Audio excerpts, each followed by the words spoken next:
Assalamualaikum warahmatullahi wabarakatuh. Perkenalkan, ini Ibu Guru Sulastri Umarah.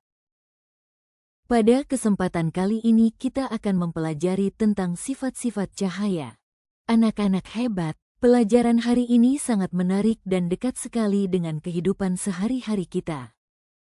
Bayangkan jika kita berada di ruang gelap tanpa cahaya. Apakah kita bisa membaca buku?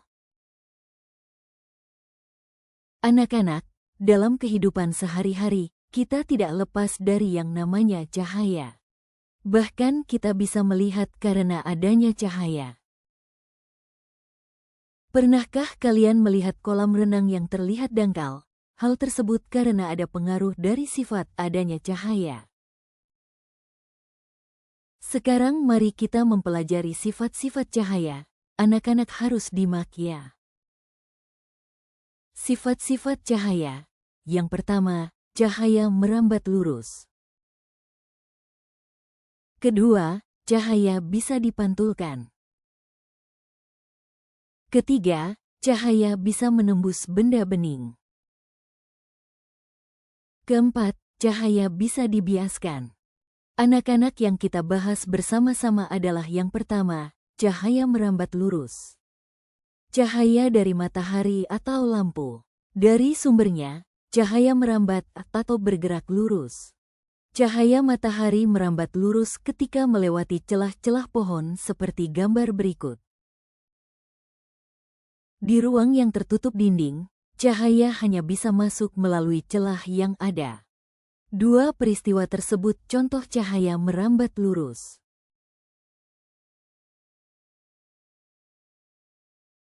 Sifat cahaya yang kedua adalah cahaya bisa dipantulkan.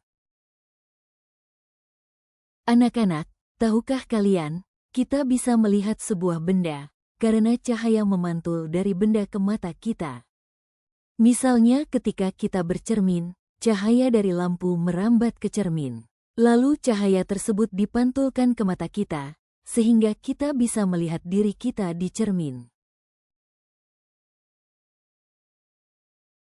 Anak-anak, perhatikan dua gambar berikut ini. Gambar tersebut contoh cahaya dapat dipantulkan.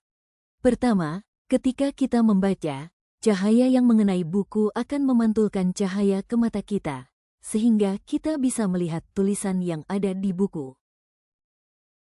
Sifat cahaya yang ketiga adalah cahaya bisa menembus benda bening. Anak-anak, kita bisa melihat elas melalui kaca jendela. Namun kita tidak bisa melihat apa yang ada di balik tembok. Tetapi tidak bisa melihat apa yang ada di balik tembok. Mengapa demikian? Tembok merupakan benda gelap yang tidak tembus cahaya. Kemudian korden merupakan benda buram, dan kaca contoh benda bening yang tembus cahaya.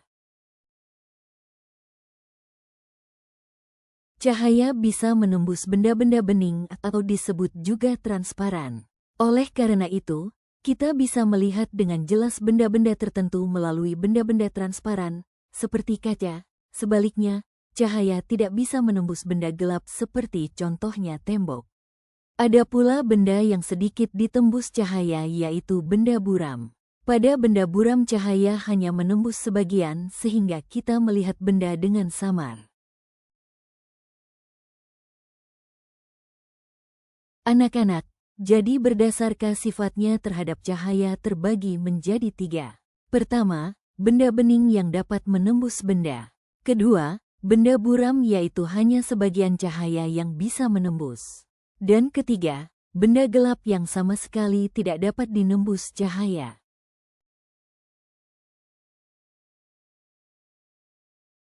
Sifat cahaya yang keempat yaitu sifat cahaya yang dapat dibiaskan.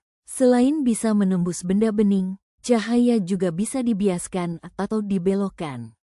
Ketika menembus media yang berbeda, misalnya dari udara ke air, cahaya bisa dibiaskan atau dibelokkan.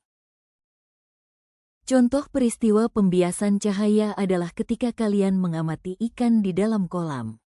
Posisi ikan yang terlihat oleh mata bukanlah posisi aslinya. Hal ini terjadi karena cahaya dibiaskan ketika menembus di air. Contoh lain peristiwa pembiasan cahaya adalah sendok terlihat bengkok ketika sebagian sendok dicelupkan ke air. Terima kasih anak-anak, semoga bermanfaat. Bye-bye.